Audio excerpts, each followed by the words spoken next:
All right, cool. Welcome back to the Vijñapti podcast. I'm joined here again today by Nick Haight. We are going over chapter 5 of Evan Thompson's book, Why I Am Not a Buddhist. Nick, good to see you. Good to see you as well. Thanks for having me back. Yeah, of course. Um, all right, so let's just jump right into it. I had I wanted to break this chapter up into two parts. So I'll just kind of read what I sent you um, from the notes. On page 157, Thompson gives a summary, um, basically of all the stuff that he's talking about in the first half of the chapter, where he's kind of critiquing Buddhist modernism. But then he actually goes on to give his own argument of Buddhist enlightenment, or any type of enlightenment, I guess, as concept dependent.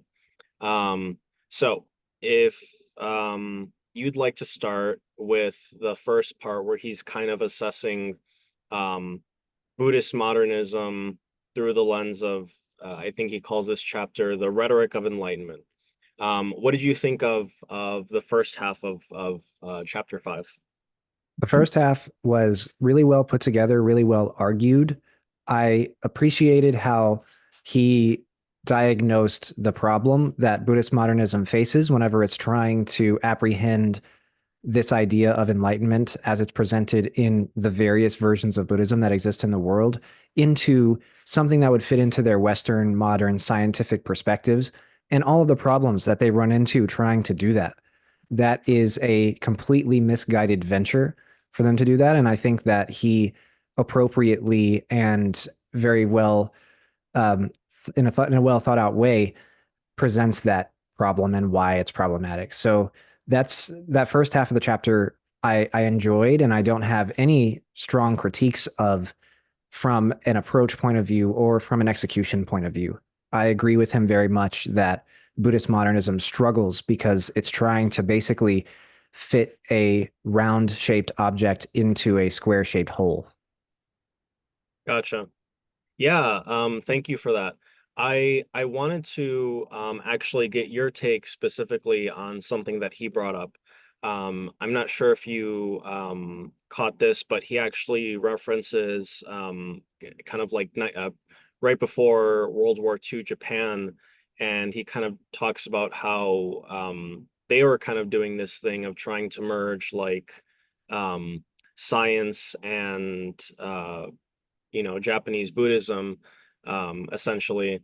I know that you have, some knowledge of, that kind of area specifically with respect to science. He doesn't think that they did a good job of it. I think maybe you kind of feel similarly. Yeah, what are your thoughts there? Yeah. So for context for people listening, my first master's thesis was about this Japanese ecologist back in the 30s and 40s. But he worked all the way until the 90s. And his idea was to come up with an alternative to Darwin's theory of evolution that was suited to basically the needs and the situation and the cultural mindset of the Japanese people. And so naturally, his intent or his approach sought to synthesize the possibility of change in species over time, with also the possibility that everything that the Japanese people had been believing for hundreds of years, thousands of years up to that point, could also possibly be true, could also possibly be real. And so the result was an alternative theory of evolution, which borrowed strongly from American and European philosophy, which was popular at the time, but also which was strongly influenced by these Buddhist themes of impermanence and compassion and loving kindness and, cycle of suffering and desire and so on. And it also paid lip service, so to speak, to the imperial Shinto system, which kind of pervaded pre-war Japan. And so I did a lot of work on the origins of this theory that he proposed. And ultimately, the issue that I took with it was that he was essentializing on many, many fronts. His name, Hmm. this ecologist, I should say, of course, I should have said this a while ago. His name was Imanishi Kinji, and he was actually a mentor of my mentor's mentor. So, Okay. great, great mentor. For my Strong lineage undergrad, there. yeah. So there's a long lineage. Yeah. He was an I'm uh ecologist. I'm sorry, Nick, could you kind of art like clarify what was his theory exactly that he was proposing in this instance? Yeah, so this is where it gets interesting. So his theory, so let me start with his critique of Darwin's theory first.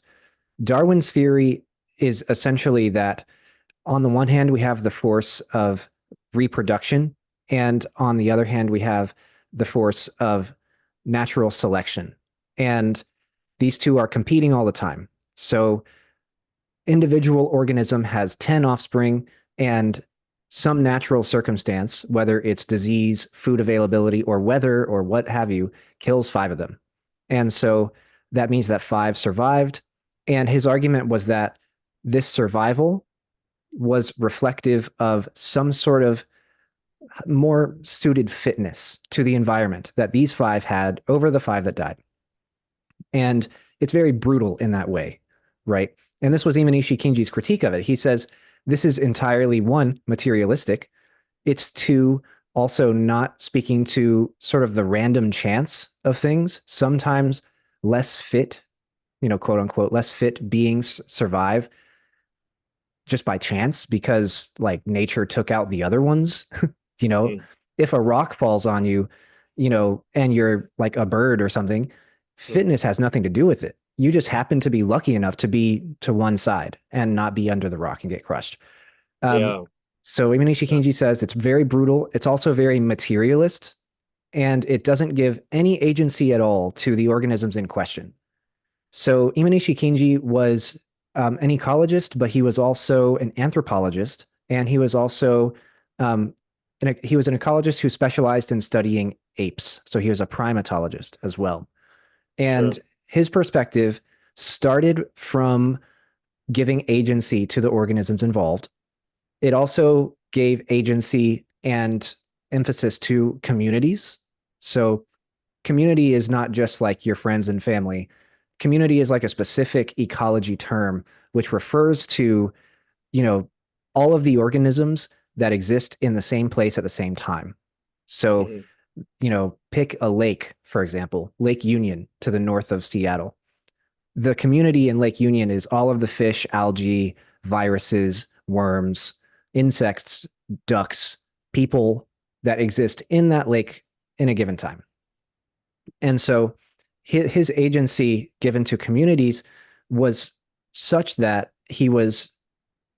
sort of he was sort of reimagining the approach to understanding change over time in species, and he was reimagining the role that individuals and communities have in this change over time. So his theory of evolution gave a lot more control to the species themselves, and it also became not a measure of differential reproductive success like Darwin's was. It was a measure actually of a community's ability to coexist and to create a self-sustaining environment. So basically, his argument was that violence between species and among species is energy expensive, and animals try to avoid it at all costs. Hmm. The Buddhist theme that he's sort of inheriting here, obviously, is ahimsa, right? He's saying that ahimsa is sort of the default inclination of animals all the time. What's ahimsa? Ahimsa is the Sanskrit word for the first precept, which is nonviolence against all sentient beings. I see. And he's also, so basically, his argument is that how a species changes over time, and when we say over time, we mean biological time. We're talking about hundreds of millions of years, is a measure of one, how well they coexist with each other. So, how well they coexist among themselves and with other species. If they are an Hmm. incredibly violent species, then they will sort of decline in fitness over time. If they are harmonious with each other, very Buddhist, they will, improve their fitness over time. Two, it's a measure of how much control they are able to exert over their environment in order to make it sustainable for themselves. And a good example of this is humans. We plant farms to feed us, and therefore we are more suited to the environment because it feeds us more than the natural environment did before. We change it so that it suits our needs and wants. So that makes us more fit. You can see some colonial mindset in this. This is early in the imperial era of Japan's history. And so he's saying if you don't like it or if it's not suitable to you, then change it. And that kind of doesn't regard, what if it's suitable for somebody else, right? What if it's how somebody wants to be on their own? So Makes sense for imperialist Japan. exactly, yeah. Yeah. So then that's agency exerted. And then also, then the approach to studying change over time should then not be species specific regarding, genetics and regarding, differential reproductive success and so on. It should be then regarding relationships inside of these larger communities of organisms and how they coexist and how they carve out their own existence and create self-sustaining environments. So it's all very like philosophical. There's not actually a lot of scientific evidence that's presented in his theory, and there's not actually a lot of observation or experimentation being done. It's actually very much philosophy of science. It inherits a lot of Western philosophy, specifically holistic philosophy and early like anti-Darwinist ecology. And it inherits also a lot of Kyoto school philosophy from figures like Nishida Kitaro and Hajime Tanabe. He was very deep in that community. And so you could almost say even that he was like one of the Kyoto school philosophers, just a later generation. He was a lot younger than, Nishida Kitaro and others.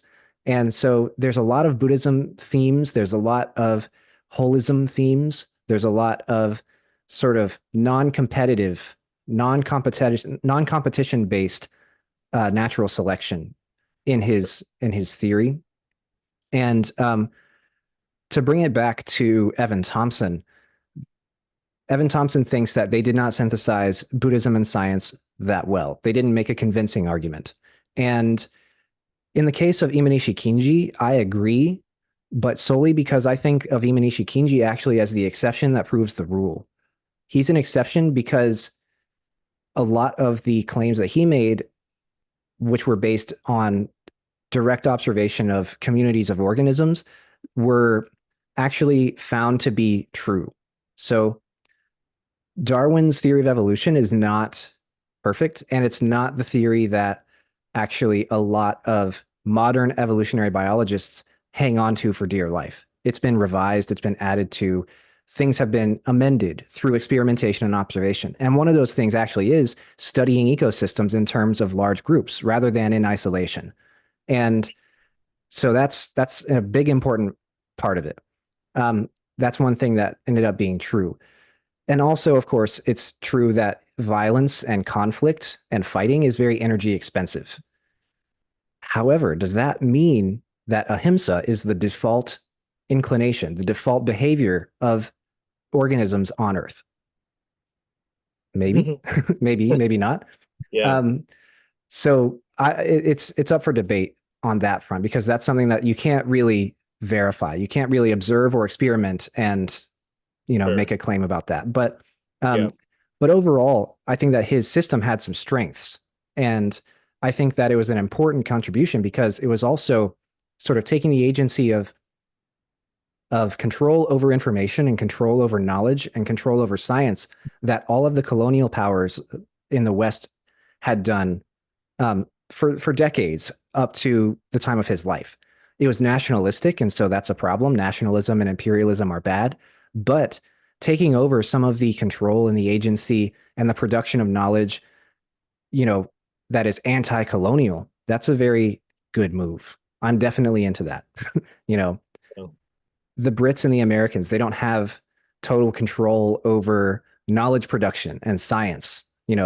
Japan or other people who might be susceptible to colonialism in the future, they have the ability to do this too. You can do Japanese science, you can do British science, you can do, Vietnamese science, you can do Indian science, right? that's all okay. That's all a good thing to do. We shouldn't put all of the power for knowledge production into the hands of the people who happen to be, you know, taking land and resources from everybody else. So, um, overall, I think that it's, a complicated theory and it sits in a complicated philosophical and religious ecosystem. And so it would be an oversimplification in his case, particularly to say he did a bad job. Um, but I think that the upshot was dangerous. The move was dangerous in the sense that he was trying to synthesize religious claims about the world and scientific claims about the world, which is what Evan Thompson says is not the thing to do, and which I would agree with. Yeah. Thank you for that analysis. That was extremely interesting. I would love to come back to that.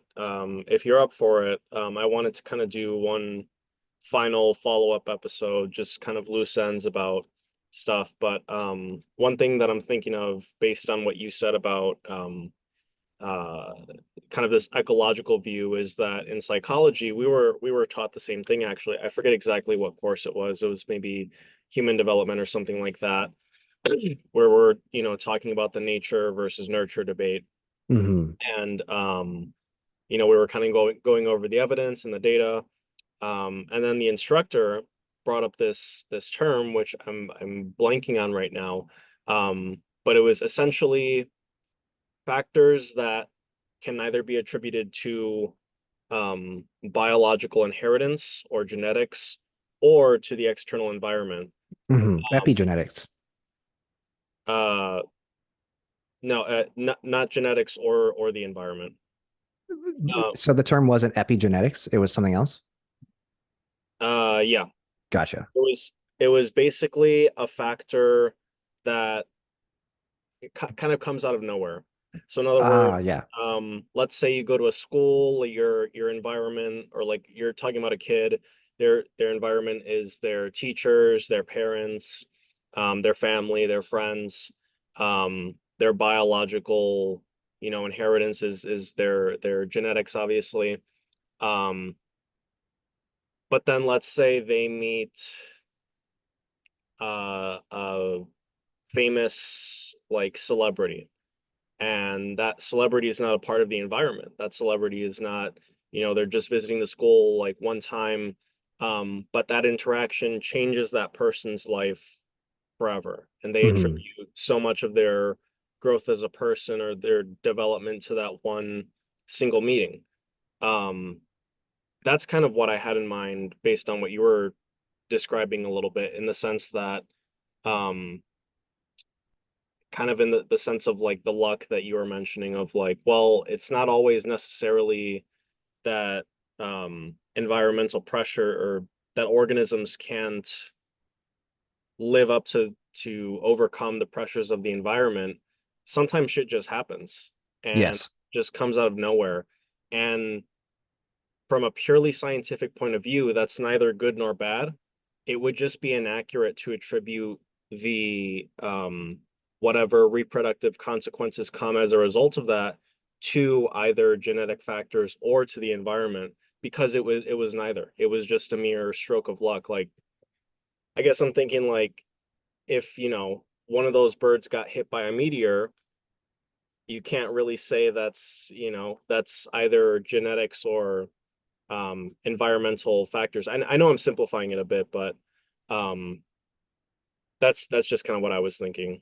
No, that's good. I'm glad you brought that up. I think that fitness meaning like Darwinian fitness is one of the weakest parts of Darwin's theory. And I think that it's the one that Imanishi Kinji, he was right to really go after because fitness is a subjective judgment and it is contextually defined. And it's, you know, like you say, luck is a big factor.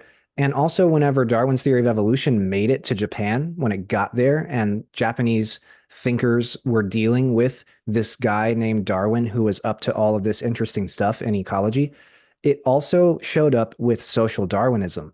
And so they saw the trajectory of Darwinian fitness being used to argue that, you know, white people are the most fit and people from, you know, predominantly black or brown parts of the world, they were less fit. And because they were less fit, they were, perfect for colonization. And so, their lack of fitness is indicated by their lack of civilization and stuff like that. And the Japanese people who were imperialist, but simultaneously like anti-European colonialization, they were like, this idea of fitness is ridiculous. They're going to use this against us. They're going to use this against everybody else around us. This is not okay. Right. And so, yeah, it's definitely a problem, the issue of fitness. And then what came out of it, the social Darwinism and the idea that, some races or some ethnicities are inferior and less fit. It's something that I think was right to be critiqued. Yeah, for sure. Cool. I'd love to come back to that in the future just to discuss theories of evolution. Thompson gives some that we talked about in the second chapter um, Mhm. that I'd love to get your take on more. But cool. Let me move on to the second thing that I wanted to get to. So, still hanging out in the first chapter a little bit. What did you think of his assessment of the role of faith in Buddhist modernist conceptions or lack thereof, and how they see or conceptualize enlightenment? Yes, I thought that was a very good part as well, a very good assessment and very correct, especially in the case of Mahayana Buddhism. Um, One of the texts that you and I read a part of in Professor Mayer's class was The Awakening of Faith in the Mahayana. And the entire thing was written as a treatise that specified and outlined the role and the relationship that faith plays with practice. So, why do you practice? Because you have faith that it will work. And why do you have faith? Because you have experiential evidence from practicing. And those two things just sort of continue to go up and up and up together until enlightenment. And so by the end of it, you cannot really say, oh, enlightenment was a direct result of solely practice of meditation, practice of study, practice of loving kindness and compassion, practice of nonviolence, etc. And also, it wasn't solely a result of faith that it's going to happen for me sometime. And so, faith is absolutely critical and it's hand in hand with practice. And, especially in a world, in the Mahayana world, where so much of their doctrine is related to like what to do and how to believe and how to approach the path of enlightenment without Shakyamuni there to hold our hands. Faith is such a critical part of it, because you have to sort of believe without reassurance from Shakyamuni himself, because he's died now 2,500 years ago, um, without reassurance that it's going to result in enlightenment, without reassurance that it's going to work for you. Gotcha. Yeah, it's it was a very astute observation, and again, considering that's his main goal, with this first half of the chapter at least, I think he did a very good job at articulating that. So I wanted to move on now to the concept of neural Buddhism. And then I had some thoughts that I wanted to give on that as well. What do you make of his assessment of neural Buddhism? And to specify a little bit, he's talking here about the Buddhist modernist idea that you can find the neural correlates of enlightenment, whatever that is in the brain. Um, I'll let you take it from there. But yeah, what did you think of kind of his thoughts on that and then his assessment? Yeah, we discussed sort of aspects of this concept without giving it this name, neural Buddhism, in the last chapter, Mindfulness Mania. Hmm. And I think that we hit it pretty much correctly in that last episode because our whole approach, our whole discussion was based around the fact that um, the mind does not live in the brain. And so deciding what's going on with the mind cannot be apprehended by looking solely at the brain. Hmm. And it goes one step further to say that enlightenment is not so now we've shifted into this chapter and into this neural Buddhism issue. I'm Hmm. highly critical of it because enlightenment is not something that happens to the mind.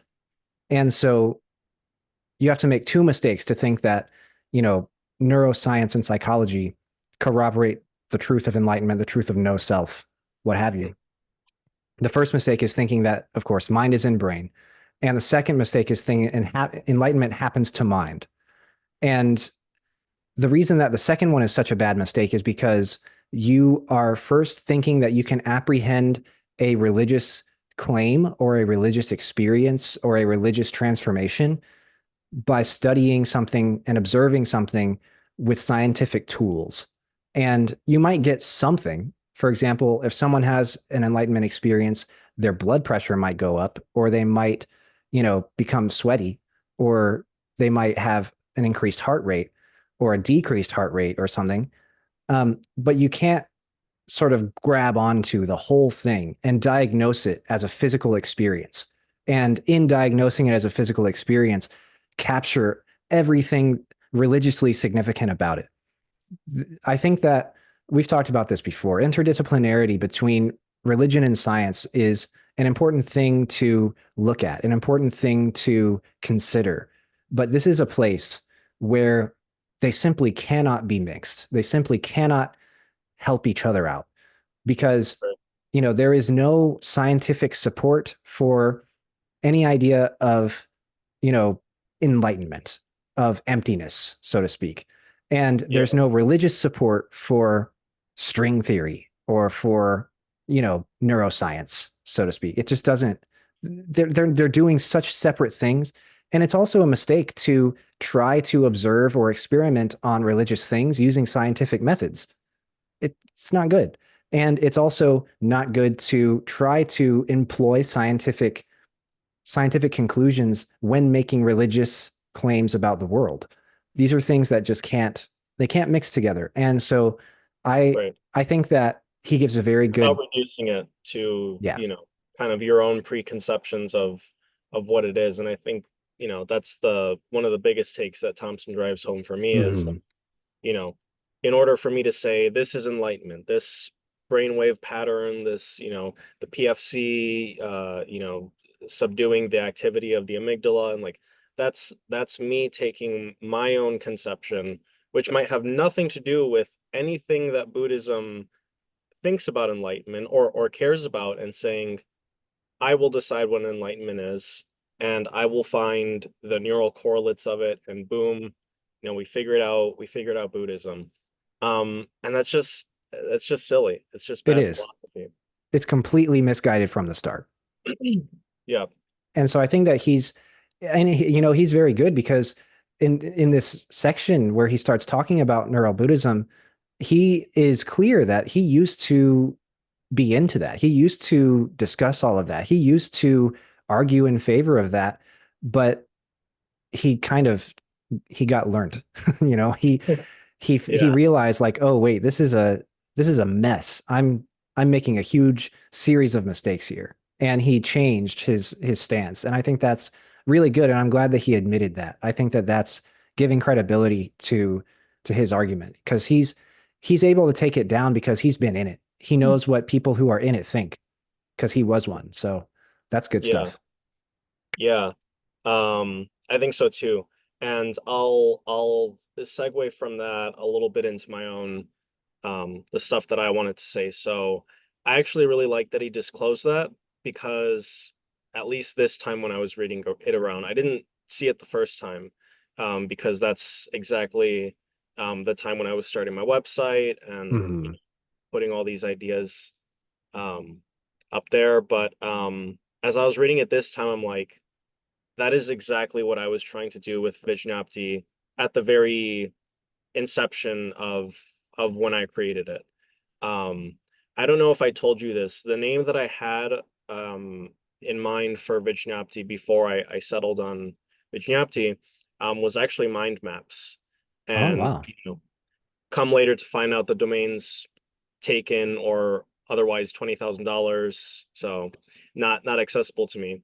But the idea was, yeah, let's map the neural correlates of enlightenment and of moksha and of satori and of gnosis, and then like boom, that's you know humanity's problem solved from there.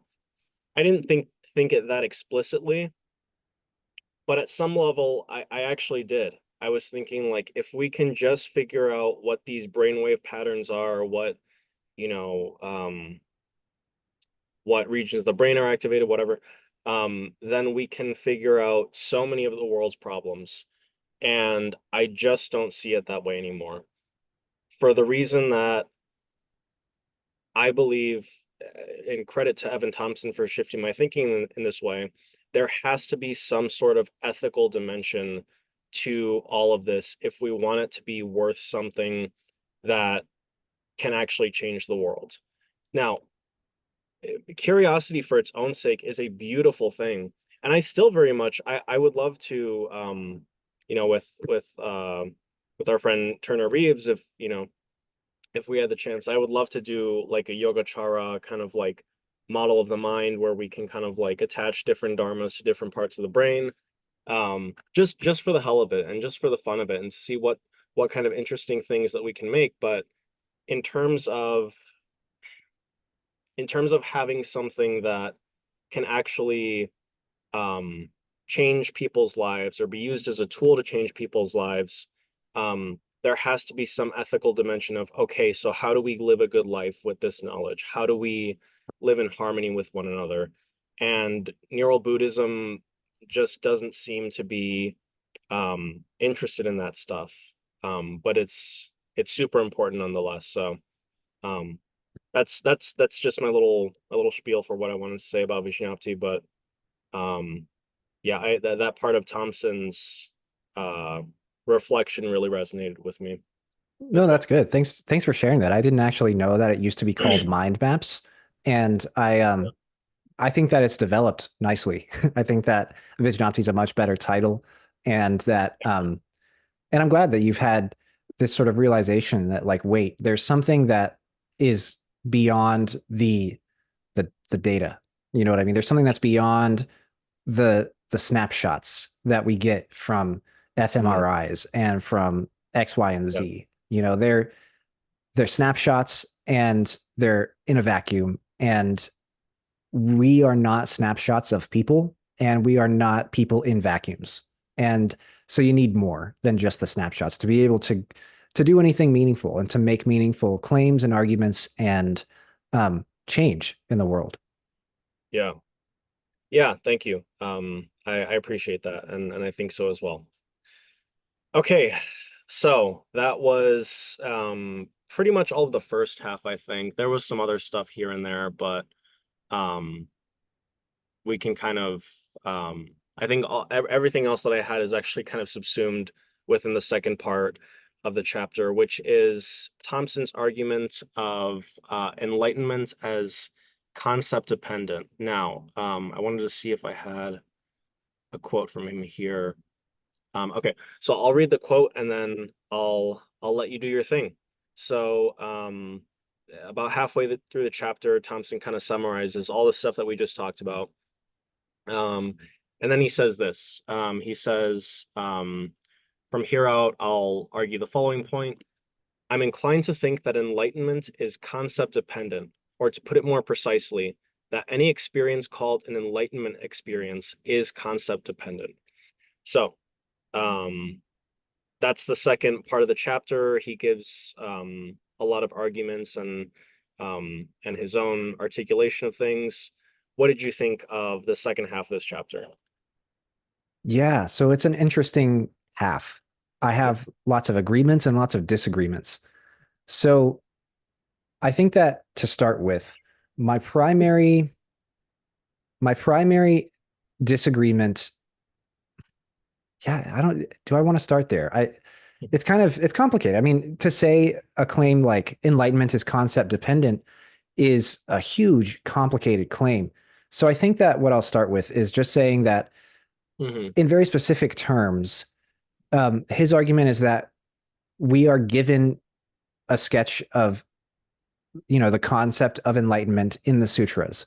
In the Hmm. present day, we have sutras which have, according to him, contradictory images, contradictory descriptions, contradictory sort of sketches of enlightenment.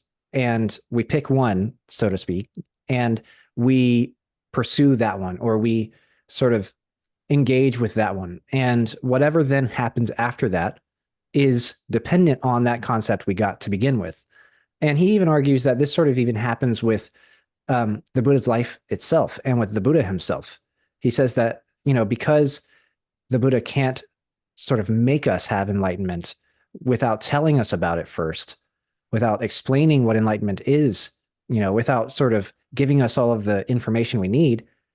Even he is presenting a concept of enlightenment, and then, people are following that concept on the way to it. And I think that it's useful to say that in the context of Buddhist modernism, because they are making a problematic conception, a problematic sketch, a problematic idea and map of enlightenment that doesn't really line up with Buddhism very well. And Hmm. that also makes a lot of science versus religion mistakes and lots of other mistakes we've talked about before. It essentializes religion, it essentializes science, and it essentializes Buddhism. Um, so that works for Buddhist modernism. But if you look in the sutras themselves, you do not find evidence to support the claim that enlightenment is entirely concept dependent. You don't Hmm. find, you actually find evidence to the contrary. So he's correct to say that there are different ways that enlightenment is described. There's different ways that it is presented and sort of different narratives for how it happened to Shakyamuni, the historical Buddha. He's correct Hmm. to mention all of that, right? That's not a problem. And he actually does go even into some of the textual history and talk about the Buddhist councils and sort of deal with the fact that, you know, the Buddha and his first generation and second generation of disciples didn't write anything down. And so Right. we're dealing with like an inherited oral tradition, which had likely changed a great deal before it got put to paper and all that. Um, Yeah. that's all A lot of fine, the good stuff. internal dialogue and history of Buddhism. Yes, exactly. Hmm. Um, he gets into that correctly. But at the end of the day, if you take all of the different sort of conversations that the Buddha has in the sutras with his given interlocutors, whether it's Ananda or whether it's Mahamati or whoever he's talking to at the time, Hmm. then he tries to dismantle conceptions at every turn. He tries to dismantle this idea that um, you'll get there or you'll get it, you'll get enlightenment, you'll get whatever if you start from sort of a place or a stance that you have decided upon. Does that make Hmm. sense? Like if you start from like a preconceived notion, and if you start from a goal oriented perspective, or if you start from a conceptual perspective where you think of emptiness, impermanence, and dukkha as concepts and not as realities or whatever, um, then that's completely misguided. Hmm. So that's why this is a complicated half of the chapter for me, because concept saying something is concept dependent is not a neutral claim to make when it comes to the texts themselves. Hmm. Um, but in the case of Buddhist modernism specifically, it just so happens to work. Yeah. This is sort of a big linguistic issue that it's a huge linguistic can of worms that he's opening with saying enlightenment is concept dependent. And I am not sure that he's careful enough with it. Yeah. That was a great way of articulating that. I wanted to touch on two things, and I'll kind of wrap it up this way. So, at least how I interpreted it, and even if that's not how I meant it, I'd kind of like to approach it through this lens. So, if, the first half of chapter five, I guess I would call it kind of like enlightenment with a little e, enlightenment through the Mm. lens of Buddhism.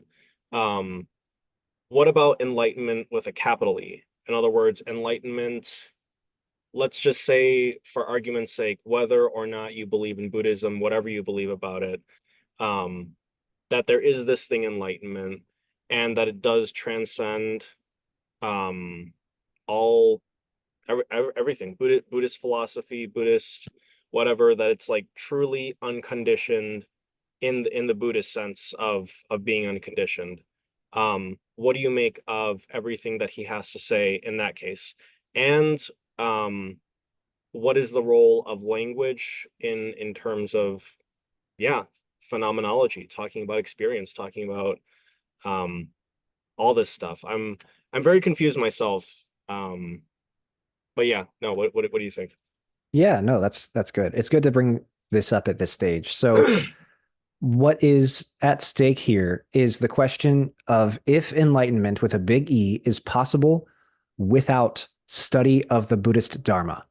Mm, And if it's possible with study of the Buddhist Dharma, given that the Buddhist Dharma has bias when it comes to talking about enlightenment, has mm, bias when it comes because it's making claims and arguments. It's biased in favor of itself. It's making, it's making an attempt to say something to somebody, and therefore you have to take it at its face value that it believes itself, you know, yeah, um, and that it's trying to make you believe it. and that And Buddhists believe it and want to convince you of that too, exactly, yeah. which isn't bad. I'm just, No, it's true. I mean, that's kind of how religion. it works. Yeah. Yeah. It's religion. And so, um, Yeah. and it's also, so those are two of the three debates, the three questions that are open here. The third question is enlightenment something that is dependent upon, contained within, or transcendent of language? Does language have anything to do with it? And if so, what? Hmm. Those are the three sort of issues at stake here. When it Sure. comes to the first one, is in capital E enlightenment dependent upon the Buddhist Dharma, or do you have to do the Dharma first in order to realize it? My answer to that question is based on what I've read, no, it's not that way at all. There are some things that sort of pull it into the Buddhist Dharma, but Hmm. I think that it is argued that it is possible that it is not sort of entirely dependent on the Buddhist Dharma. So Yeah. in What would you rely on to make that argument? I'm just curious. yeah, so one of my biggest, you know, pillars for this argument would be the Lankavatara Sutra. Mm, The Lankavatara Sutra, and by the way, other sutras that are very important for Zen in particular, this might be sort of a semantic issue that isn't really that relevant, mhm. but it's um, but it's in the way that they present um, the word enlightenment or the description of enlightenment. The Lankavatara Sutra says that enlightenment is self-realization of noble wisdom, free from language and conceptions and thoughts and cognitions. And I think that's a very, very important distinction to make. It Mm, is self-realization that is free from words because you're not, you don't have these like mental, you know, big block letters that say faith or emptiness. Whenever you come to really understand emptiness, you don't have a yeah. big block letter that says impermanence. You don't have a mental image. It's actually sometimes also called the state of imagelessness because you're not imagining stuff. You're not cognizing stuff. You're not creating sort of mental schemes made of words or made of images in order to get it. You Hmm. have done something that is transcendent of language, transcendent of image, transcendent of discussion and discursive thinking. That's why it's self-realization of noble wisdom, is because the realization happens in accordance with itself, not in accordance with the words attached to it or the concepts attached to it. Right. Um, and so And if it's we, without concept, you said? without Without, concept, yeah. okay. And so in that way, it cannot be concept dependent. In fact, it's explicitly not. Now, I understand that I'm taking like, one specific group of sutras that sort of presented in this same way. And so in that sense, Evan Thompson might then come back and say to me, yeah, I mean, you have adequately discussed one of the different rhetorics of enlightenment in the early texts, but what about these other ones? To which I would say, like, yes, okay, there are different rhetorics, different presentations, but This one is the one that makes your argument the weakest. And Yeah, so I'm going to describe it further. So that is sure. Yeah. that's sort of at the top here, self-realization of noble wisdom. And what flows down from that has to do with another Buddhist idea that um, is very important to remember as well. In Buddhism, the claims that they make are about sentient beings. They're not about Buddhists. They're not about disciples of the Buddha. They are about every single being on Mm, earth in every universe that has sentience. Sentience being the ability to move and think for oneself and to, you know, have basically to pass the mirror test, to have a concept of like, this is my self contained body. yeah. And so plants are not sentient, but animals, insects, birds, people, gods, demons, they're all sentient. And so keeping that in mind, understanding that um, because In the Buddhist sense, at least. in the Buddhist lens, yeah, everybody is at a stage on the path. Yeah. Everybody and every animal and every demon, every god, every insect, every bird, every lizard, every single sentient being is on a stage of the path, regardless of their relationship to the Buddhist Dharma or to the Buddha himself, the historical Shakyamuni Buddha. Or And go I ahead. meant the plant thing. Sorry. I was just I've learned like plants can actually sense like when there's other like beings around or when they're gonna get eaten, and Yeah. they can like communicate with one another. Like I'm just I was just being a nerd. Sorry. Oh yeah, no, and that stuff is really cool, but the Buddhists didn't know Yeah. about that yet at their Yeah. time. So Yeah. plants were regarded as food, not as being sentient. Um, but the fact that they are sentient now, according to our conception of sentience and based on the evidence we have, it actually does introduce some very complicated wrinkles in the Buddhist scheme. And so that's Interesting.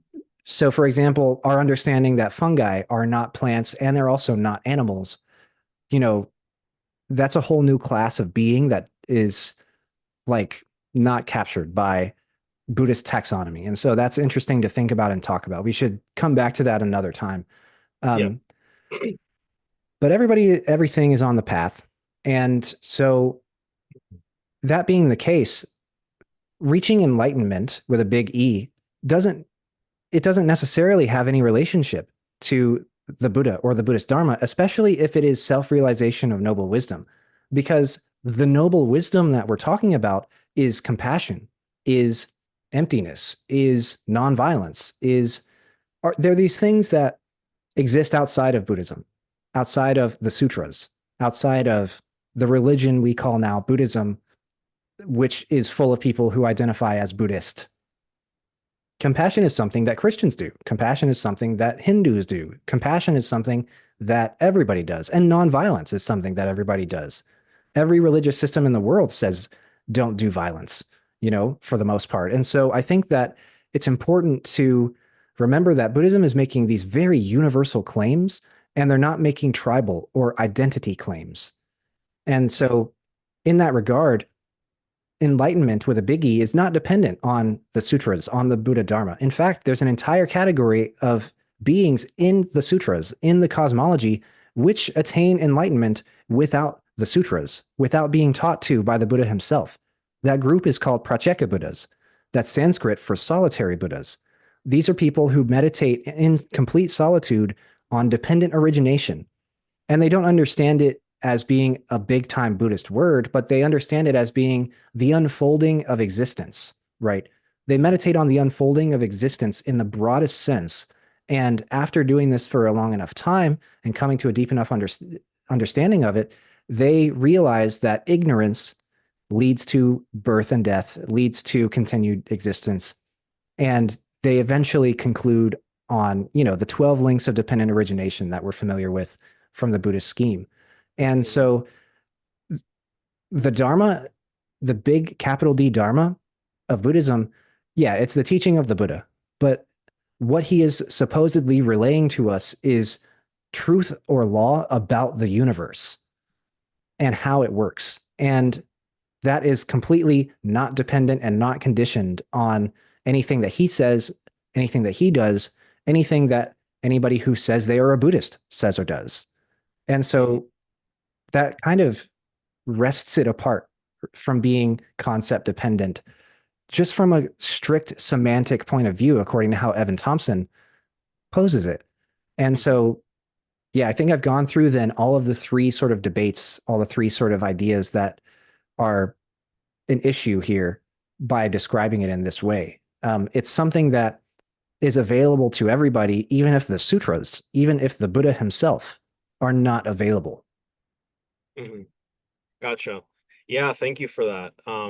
This is so interesting. I feel like kind of what's at stake here in the most general sense is the issue of emergentism and language in describing experience.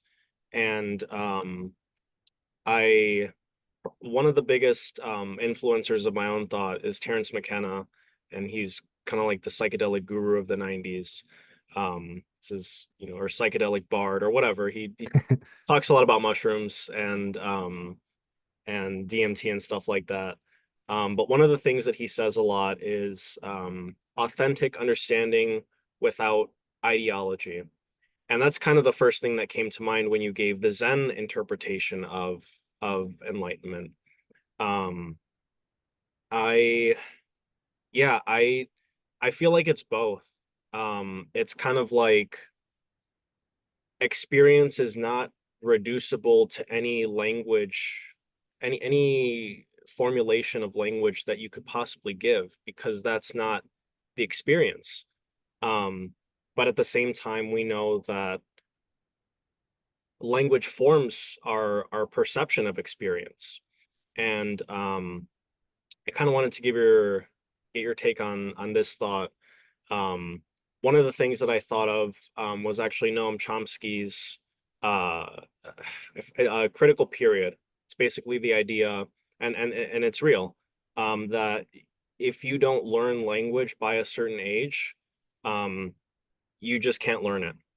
Your brain has developed too much, and there's a critical period where you have to learn language, or you don't. It's gone. You kind of don't have the ability anymore. And we're talking about like language, the behavior, not a language. Like I can learn Spanish when I turn Yeah. 30, but if I haven't learned a language by the time I'm like 3 or whatever, then I can't learn English or Spanish.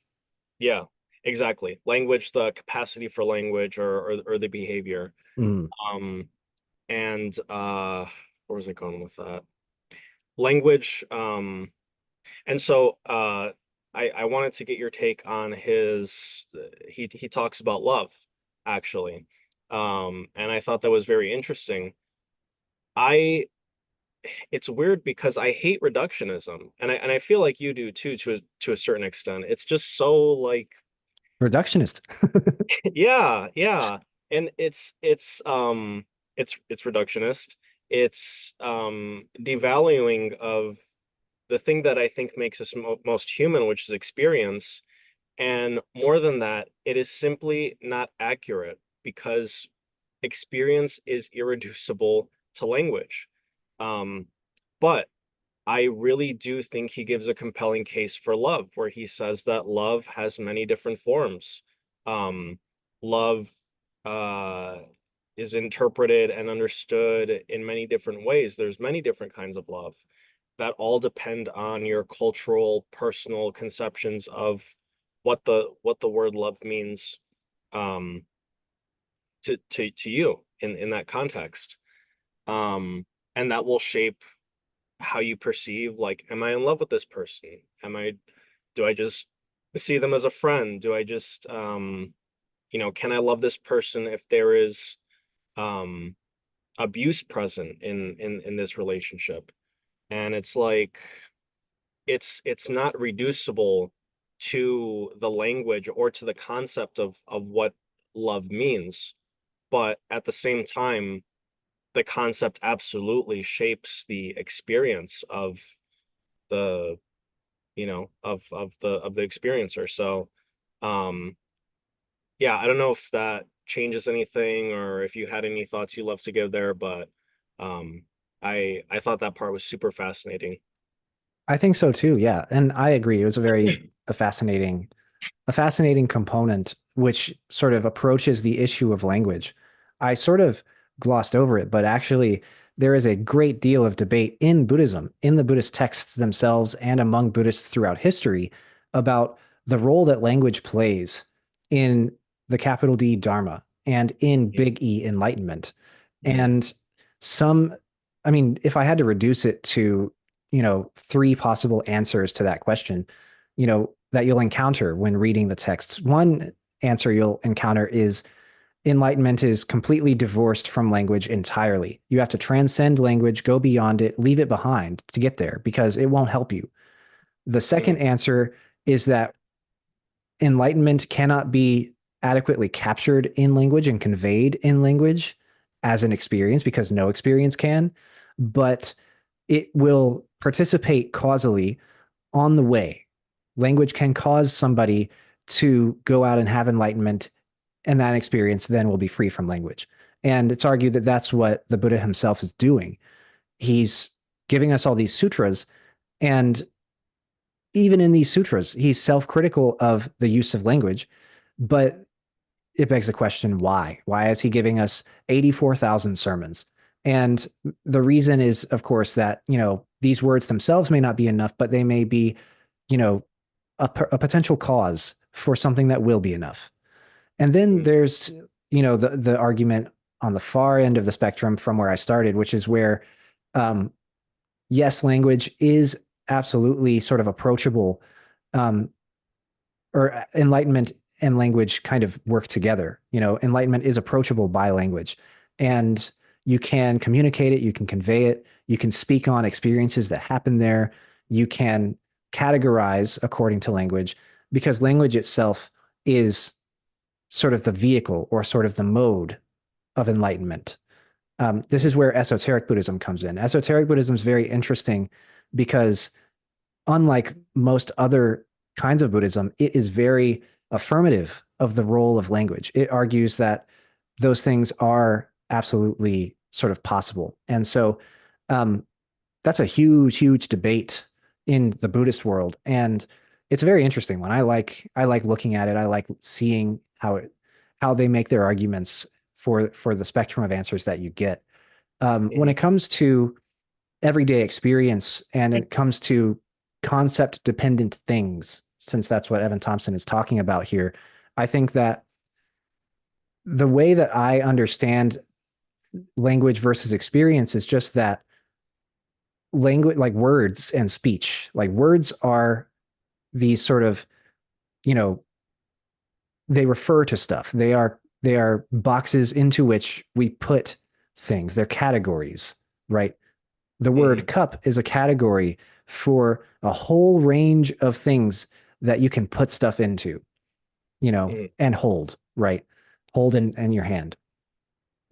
But the referent itself is something that is sort of almost arbitrarily related to the word itself. So, mm, why does the sound cup have anything to do with containers that we can hold and put stuff into?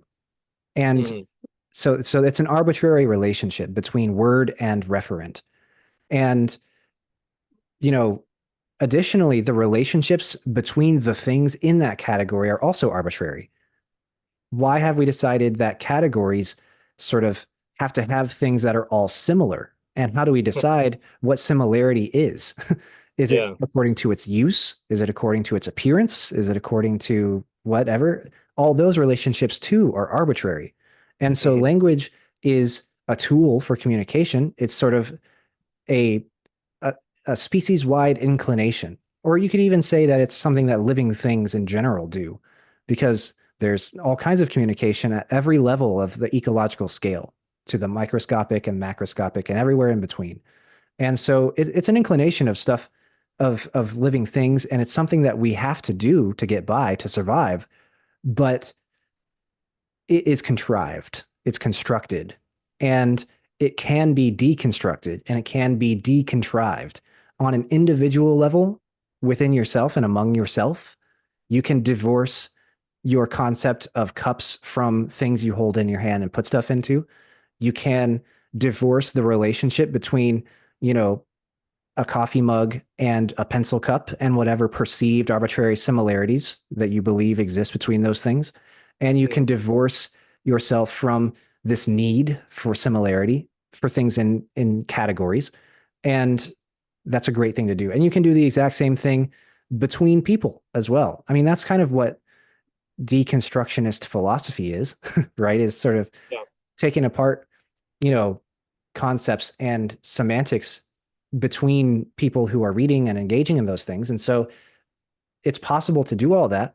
And that's kind of where I stop, because Buddhism goes one step further and says like, yeah, and it should be deconstructed for the purposes of self-realization of noble wisdom. Mm. And I'm like, I stop one step before that. Okay. I say it can be deconstructed and it can be constructed and contrived. But Yeah. should it be deconstructed? That's a religious question. You know, Hmm. they're making a religious claim. And then That's I'd have awesome. to figure out if I'm a Buddhist. And that's something that, as I've Yeah. mentioned in previous episodes, I'm not ready to do. Yeah. That's awesome. That I think I had my own little satori there. Good. With I'm that glad. conclusion. Yeah, yeah, no, that's super interesting. Um, so two things before I forget. One, um, is Gestalt psychology. That's kind of the first thing that came up for me, as opposed to Gestalt as a school of psychotherapy. But Mm-hmm. Gestalt psychology, the example that I'm thinking of is that you have like four squares of four circles each. And you look at it and you say, oh, okay, there's four groups of four circles. Well, actually it's just 16 dots on a page. Right. It's not Exactly. the fact that we see it that way is kind of like you said.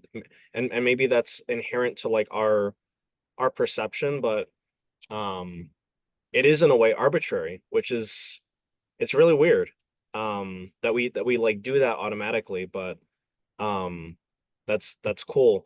And then the second thing that I thought is kind of I feel like in a way that last assessment of enlightenment is approachable by language almost supports like Evan Thompson's notion that enlightenment is concept dependent. I'm not saying that it's actually that's actually what it is, but at least that part seems like it would support that, as well as kind of parallel that notion of the critical period that I mentioned of like you can only have the capacity to learn language if it's developed within a certain point, and then after that, you kind of lose it.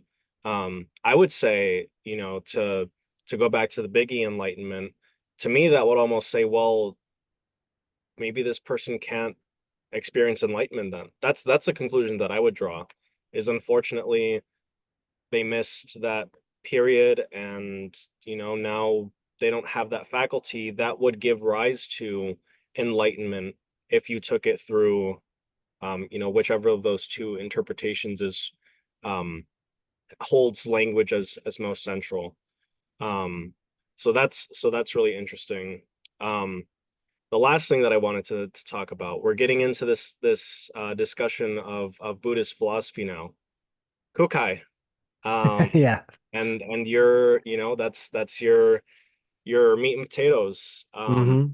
What does Kukai have to say about all this stuff of enlightenment and language and really philosophy of language in his own um in his own interpretation of things? What does Kukai have to say about all this? Oh, he has a great deal to say, and I think that it would be productive for us um to take some of the stuff that he wrote about it and sort of dedicate some episodes in the future to it, because I mean Oh yeah. he sort of deserves that. I mean he has a very complex and very well thought out, very interesting philosophy of language. Um, Yep. Esoteric Buddhism, Shingon Buddhism, which is attributed to Kukai as a founding figure, at least in the Japanese context, is he's one of the ones who says that language is a part of enlightenment but there's not a dependency relationship between either one. So, um, to specify the perspective I presented, which is esoteric Buddhists think that enlightenment is sort of presentable or conceivable in language. They're not arguing that it is dependent upon language. And so for them, for example, if somebody has missed the critical period, they could still reach enlightenment. They just wouldn't be able to talk about it. Um, Okay. now that itself would still present some problems because Yeah. the later you get into Mahayana Buddhism, there's this need for sort of a concept of Buddhahood to preach and to save sentient beings. And there is possibility that you could do that without language. Mm. But I don't know. It feels like it gets very rocky there. Buddhism, on the whole, is not very good at dealing with people who have disabilities, people who might have missed the critical period, people Yeah. who don't have two arms and two legs, two eyes, a nose, two ears, a mouth, and so on and so forth. Yeah. It doesn't really have a lot to do for them. Um, so here's what I'm speaking of specifically. So in later Mahayana Buddhism, of which Shingon is one of the types, Mm. um, there's this idea that you can become enlightened without language. You can reach self-realization of noble wisdom, and it could even be a very high level of enlightenment. There's different Mhm. levels of enlightenment, and it's a very high one.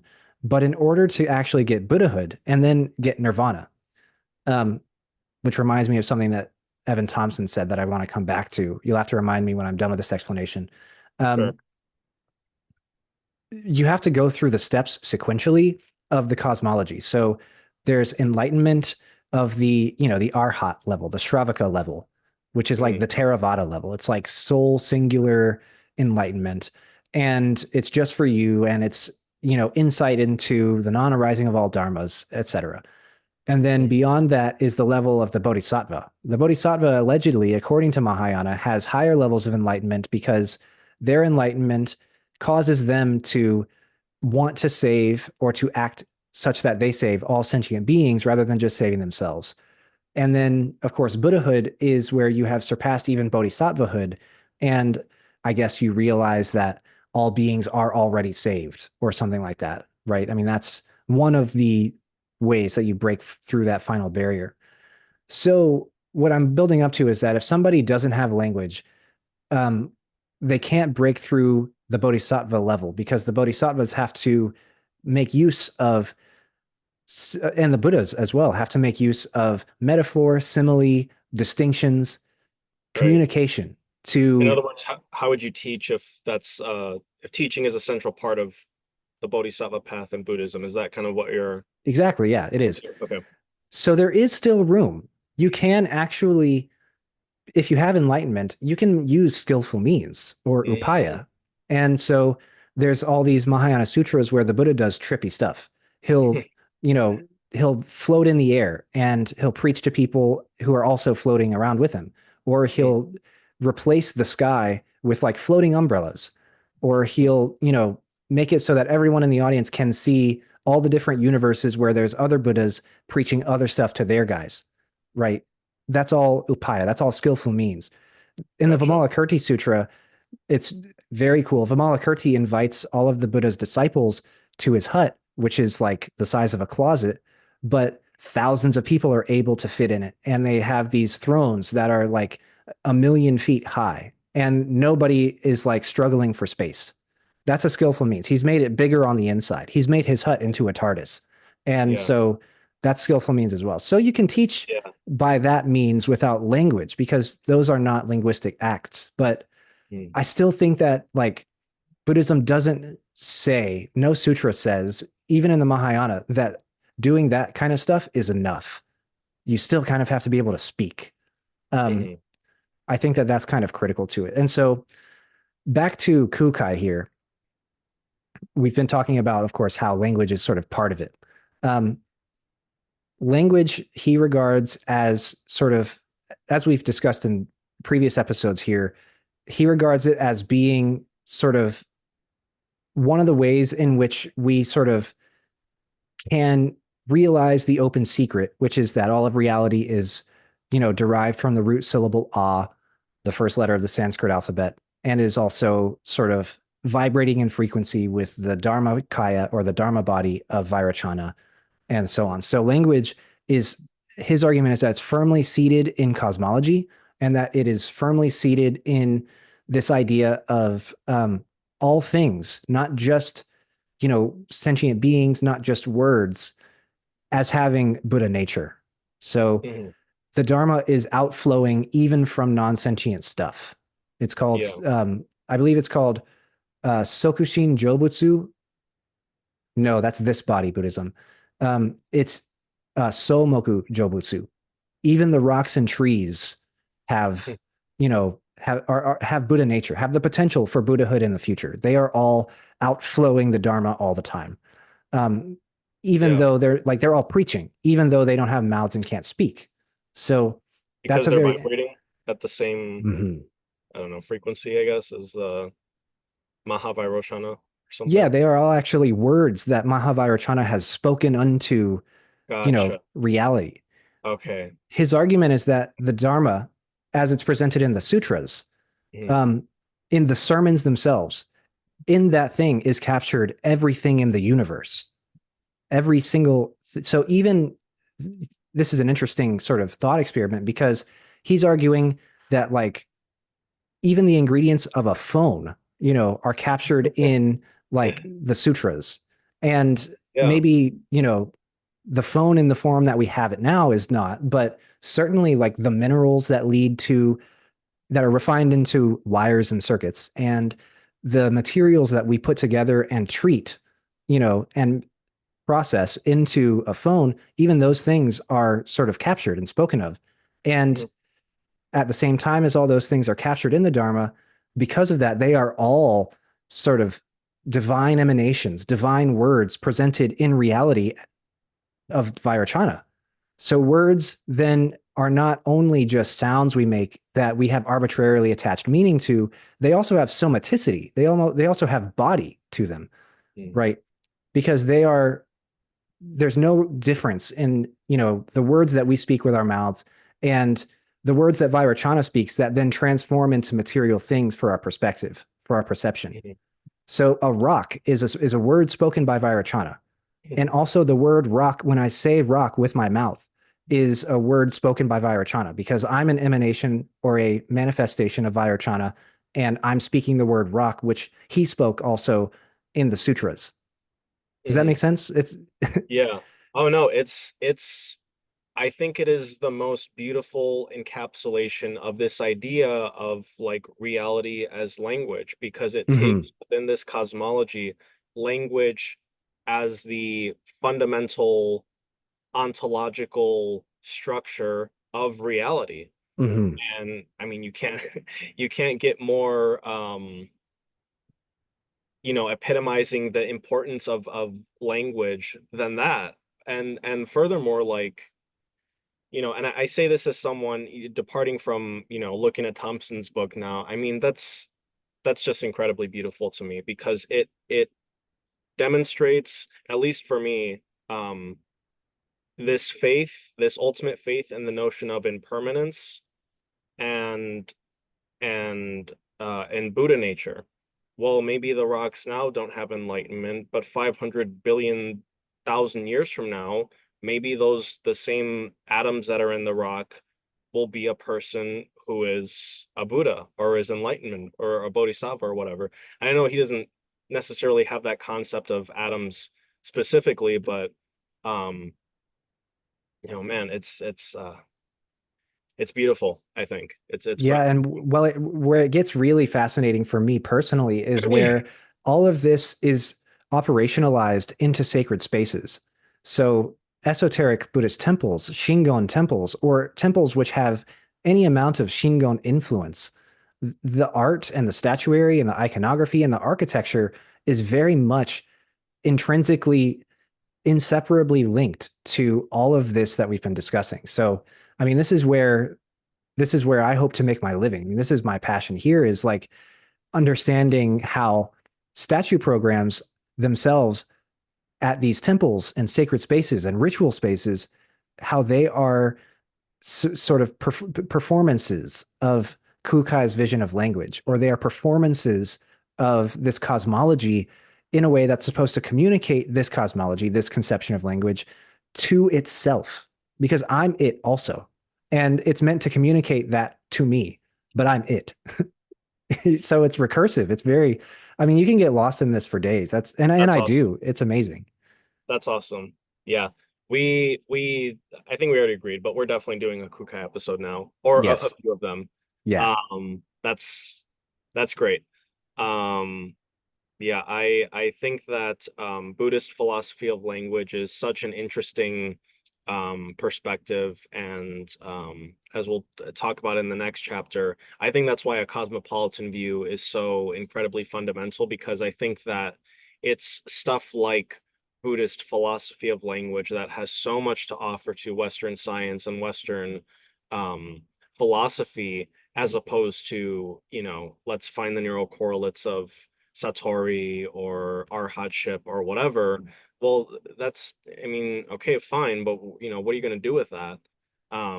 You still have to do some sort of practice. You still have to treat people respectfully. You still have to, pick up your dog shit after you take him for a walk. Like there's a life to be lived. Um, and Buddhist, whether you agree or disagree with it, offers its own perspective on how to live that ethical life. Um, yeah. Um, I did have one thought actually. So I think you changed my mind a little bit. Um, I don't necessarily think anymore that language is necessary, and enlightenment with a biggie. I don't necessarily think that language is important, because although I believe, or I guess I can't say. I'll say by default that I don't think it is, but just because I believe that someone who hasn't learned language by the age of, I think it's 9 or something like that, can't experience enlightenment. I don't know. What if, they see uh the Mona Lisa, or what if they see an incredible landscape? What if they I have no idea. Um and at and it's not even, trying to be nice. I try to be nice when I can, but just at the most um the the most consistent phenomenological level, I can't say what another human being's experience is, just because I can't, because I'm not the experiencer. Um, However, I do think that intelligence and some level of cognitive capacity is necessary for, I guess, enlightenment in the sense of Buddhahood with a big B, or something like that. Um, because I'm willing to bet that a fish can't experience a profoundly beautiful landscape in the same way that I can. And maybe I'm contradicting myself a little bit, but I know that is a little reductionist, but I'm actually willing to play into that a little bit, because I just think that cognition has to play some role in perception.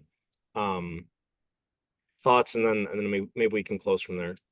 Yeah, yeah. I'm glad that you brought that up. And I kind of tend to agree, because it goes back to what I said earlier about Buddhism struggling to deal with people who are in what we call medical vegetative states.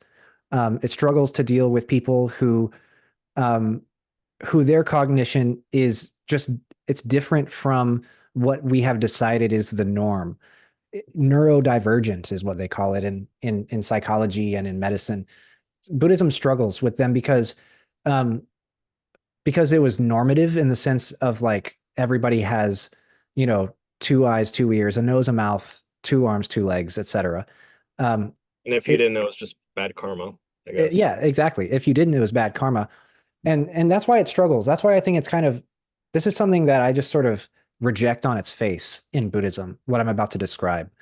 Um, if you are a person who would miss the critical period for whatever reason, if you are a person who doesn't have any combination of two ears, two eyes, nose, mouth, two arms, two legs, if you are a fish and not a human being, if you are a bug that gets stepped on, if you're born handicapped, if you're paralyzed either by birth or by accident, if you have brain damage that causes you to struggle to recognize faces, that makes you struggle with language, that makes you struggle with hearing, et cetera, et cetera.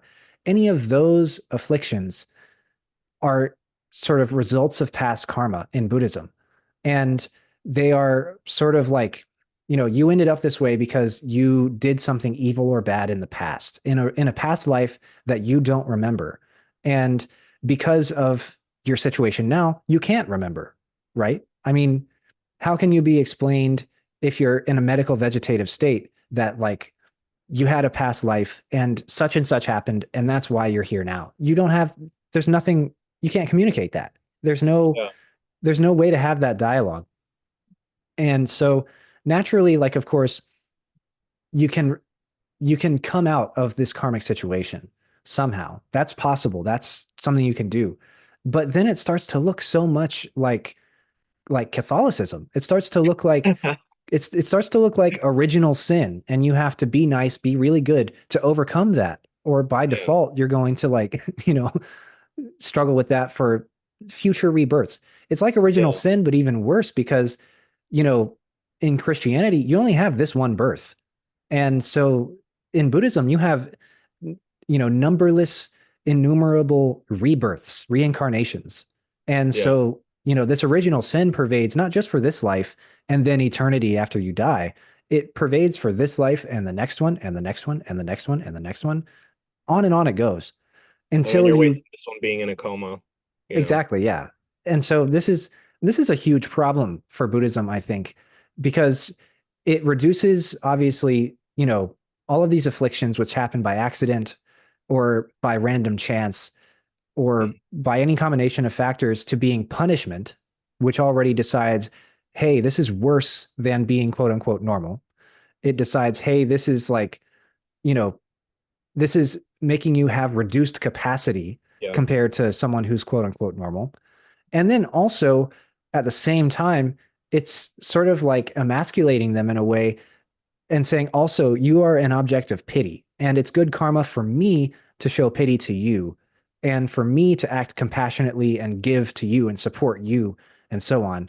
And so Mhm. I'm going to make my life better by sort of treating you like a charity case, by treating you like, you have some sort of big, huge, awful suffering problem, and I'm the one who's going to fix it and make my life better. What about making your life better? What about acting so that, you're just being compassionate, that's in a way that's not conditional, in a way that's not like self-serving in that regard? This is one of the big, big weaknesses. I think the other is gender. And then there's Yep. this neurodivergence or disability, so to speak. There's just in the cosmology, there's just not any amount of good, compassionate treatment of these people, of people who struggled in this way. And it also, of course, elevates human consciousness over the level of any other level of consciousness. Mhm. Dog or cat consciousness is necessarily at a lower level than human consciousness. Um, but Mhm. luckily, sort of science has come around in the last 2,500 years to say that, you know, we can't think of things in terms of like levels of consciousness, with humans at the top being the smartest and the most conscious and the most whatever. We have to think of it as different consciousnesses. Elephant Mhm. consciousness is not higher or lower than human, it's just different, right? Because it's elephant consciousness. It's not human consciousness. And so um yeah, that's where Buddhism struggles a little bit. Yeah. I I want to push back a little bit on that last part, but I think that you might agree actually. So I would say that that change, and actually I would largely agree. So I'll say it's half and half. I think that largely it can be attributed to science because some people just need to literally see fucking evidence in front of them before they are willing to believe anything. And that's annoying, but I can understand where that comes from. Um, but the second I think is simply an appeal to the good of our human hearts, and saying, you know what, like, for people who believe this, I mean, we still have, we've come a long way, but we still have a long way to go with animal rights, with human rights, and everything. But um I think that, and I say this because of my emphasis on experience, I think that the reason that we see that progress is because we've allowed ourselves to feel more, hey, look, this dog might not be as intelligent as me, let's say, in the ways that I conventionally think about intelligence or what it means to be intelligence. But that doesn't mean that my life is more important than I can abuse this animal, because that's just wrong. Mhm. Period. Um, and I think that's good. I think they're both necessary.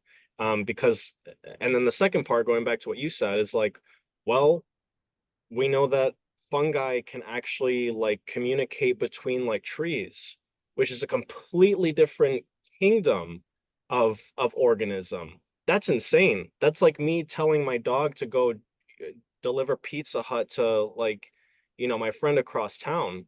That's and it's incredibly sophisticated how they do it.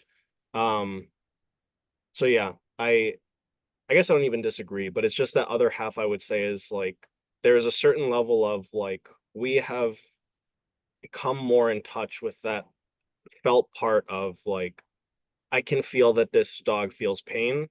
I don't have the right to abuse it. Um our intelligences are different, but that doesn't mean that my consciousness or existence is worth more at the level of like, yeah, of ethics, I guess. But No, that's very good. I'm glad that you brought up sort of the ethical component here because that's critical. That's critical sort of in sort of dealing with how we conceive other of other species, other kingdoms, other organisms, because the idea is essentially, I mean, you have to you have to divorce yourself of Christian biases, because in the Bible it says man is given dominion over animals. And you have to divorce yourself of sort of patterns of human behavior that have been long-standing for a long time, but are problematic, such yeah. as like, using and abusing animals for our own gain, for our own purposes. And by removing those things from your approach to understanding consciousness and sentience and sapience, then you can make some real strides in understanding sort of all of the details, all of the fine strokes of the consciousness of something other than a human being, right? And start to not just write it off as being, man versus beast. Man has ability to, you know, communicate with each other and tell lies and tell the truth and examine things and ask questions. And beast does not have any of these. Beast is just beast. It just thinks about food, sex, and sleep. It's not like that at all, right? And so, um, I agree that I appreciate sort of the move forward to the good. Yeah, yeah. And at the level of experience, I would say, like, I don't want to sound like I'm harping on that just to be like, like emergentism, like all the way, but I just, it is genuinely, I do genuinely find that to be a huge part of like what it means to be conscious, and what it means to be human, and my interpretation of like, you know, how far we've come, and how far we have to go in terms of, elevating our consciousness, let's say, or developing our consciousness. But yeah, um thank you for that. This was an extremely interesting episode. um I We just have like a minute or two here, but did you have any closing remarks on any of this stuff? I would just say thanks for having me back on. I've been enjoying this as well. It's been very interesting for me, and I can't wait to get to the next chapter of Thompson's book and whatever else we get up to after that. Yeah, same here. All right, thank you, Nick. Super interesting stuff. I always appreciate your perspective that you bring to the table, and I'll see you next time. Thanks. I'll see you next time. Great, thanks. Bye.